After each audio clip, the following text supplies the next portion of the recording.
هذه الشيلة من كلمات وأداء الشاعر أحمد غازي، إهداء إلى كل عازم.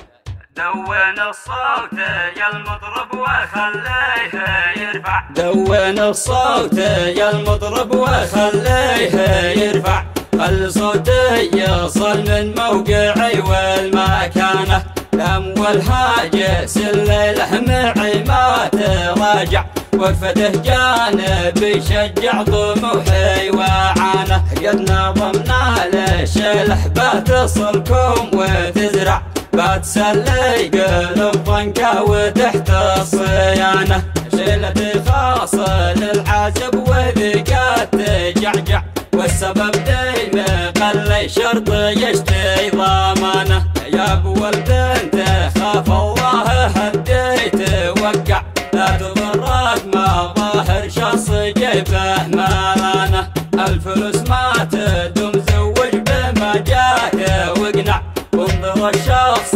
لاخلاقه وحفظ الامانه، صون بنتك وزوجها على الشرع واهجع، شوف لك ادمي يحطها في عيانه، كم عزب راح عمره من بلكم وودع، جاب راسه تقيد والحاضر في مكانه، لان ماشي معه في الله وصلون يلمع، ما بيمشي بالكزز ما معه شي خزانه، حطه الفقر بين الطمع والمدلع، بس عايش مجنف ما خضع له